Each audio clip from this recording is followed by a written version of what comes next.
Hi friends, ഇന്നത്തെ വീഡിയോയിലേക്ക് എല്ലാ കൂട്ടുകാർക്കും സ്വാഗതം.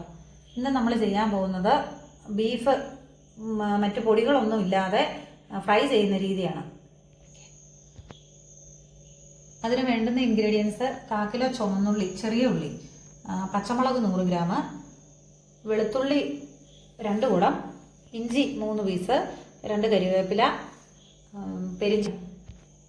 പെരിഞ്ജീരകം, തക്കോലം, കറുവാപ്പട്ട ചെറുതായിട്ട് പൊടിച്ചത് എടുത്തു വെച്ച്. ഇനി നമുക്ക് എണ്ണ ഒഴിക്കാം. നമുക്കിതിലേക്ക് ചുവന്നുള്ളി ആദ്യം ഒന്ന് ഇട്ട് കൊടുക്കാം.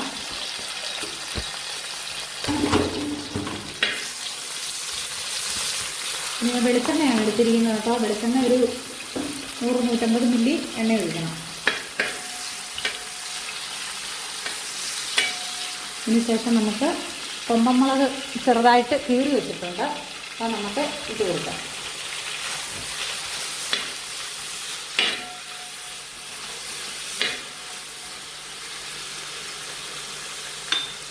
നമുക്ക് വെളുത്തുള്ളി, ഇഞ്ചി,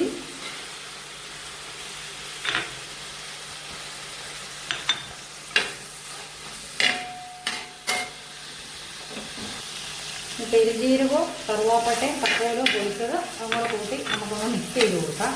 അതിനോട് 1 കിലോ ബീഫാണ് എടുത്തിരിക്കുന്നത്. ഒന്ന് പതുക്കെ വാടി കഴിയുമ്പോഴത്തേക്ക് നമുക്ക് ആ ബീഫ് ഇട്ട് കൊടുക്കാം. ഇത് ചെറുതായിട്ടൊന്ന് വഴന്നിട്ടുണ്ട്.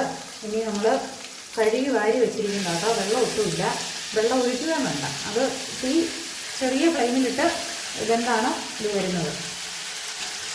സ്വല്പം മഞ്ഞൾപ്പൊടി, ആവശ്യത്തിനുള്ള ഉപ്പും കൂടെ ചേർത്ത് നമുക്ക് മിക്സ് ചെയ്ത് വെക്കാം.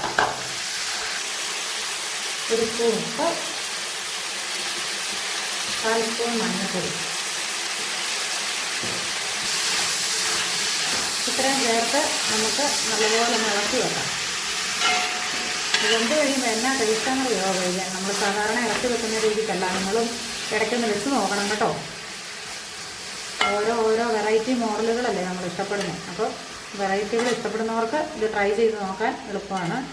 തീ ലോ ഫ്ലെയിമിൽ വെച്ച് നമ്മൾ ഇങ്ങനെ മൂടി പൊത്തി വെക്കണം. അധികം തീ കൊടുക്കരുത്. ഇത് നീറി ഇരുന്ന് വേണം അത് വേകാൻ. വെളിച്ചെണ്ണ കുറവാണെന്നുണ്ടെങ്കിൽ ഇടയ്ക്കിലൂടെ വെളിച്ചെണ്ണ ഒഴിച്ചു കൊടുക്കണം. ഇനി നമുക്കൊന്ന് അടച്ചു വെക്കാം. കറിവേപ്പില നമ്മൾ ഇട്ടില്ല, കറിവേപ്പിലയും കൂടെ ഇടാം. വെള്ളമൊക്കെ ഇത് ഇറങ്ങി വരുന്നുണ്ട്. നമുക്ക് ഇടയ്ക്കൊക്കെ ഒന്ന് ഇളക്കി കൊടുക്കാം. വെള്ളം പറ്റുന്നത് തൊട്ട് നമ്മൾ ഇച്ചിരി കൂടെ ഒന്ന് കയറ് വേണം ഇതിനകത്ത്. കാരണം ഇതിലെ ചട്ടിക്ക് അടിയിൽ പിടിക്കാൻ സാധ്യതയുണ്ട്, കരിഞ്ഞു പോകും. അപ്പോൾ അതുകൊണ്ട് വെള്ളം പറ്റിക്കഴിഞ്ഞാൽ നമ്മൾ ഇടയ്ക്കിടയ്ക്കൊക്കെ നമ്മളിത് ഇളക്കി കറക്റ്റായിട്ട് ചെയ്ത് കൊടുക്കണം. കേട്ടോ, വെള്ളമെല്ലാം പറ്റി നല്ല ഡ്രൈ ആയിട്ട് വരുന്നുണ്ട്. നമുക്ക് ആവശ്യത്തിന് വേണമെങ്കിൽ കുറച്ചും കൂടെ വെളിച്ചെണ്ണ ഒഴിച്ച് ഇനിച്ചൂടെ ഫ്രൈ ആകാൻ വേണ്ടിയുള്ള സമയം കൊടുക്കാം. കളറൊക്കെ മാറി നമ്മുടെ ബീഫ് ഫ്രൈ റെഡി ആയിട്ടുണ്ട്. മുളകും ഉള്ളിയും ഒക്കെ അത് നന്നായിട്ട് പിടിച്ച് നല്ല ഫ്രൈ ആയിട്ടിരിപ്പുണ്ട് കേട്ടോ. അടിപൊളിയാണ്. നിങ്ങളും ഉണ്ടാക്കി നോക്കണം. അപ്പോൾ എൻ്റെ വീഡിയോ ഇഷ്ടപ്പെട്ടാൽ നിങ്ങൾ ലൈക്ക് ചെയ്യുക, ഷെയർ ചെയ്യുക, സബ്സ്ക്രൈബ് ചെയ്യുക, ഉണ്ടാക്കി നോക്കിയിട്ട് കമൻറ്റ് ചെയ്യുക. Okay, by.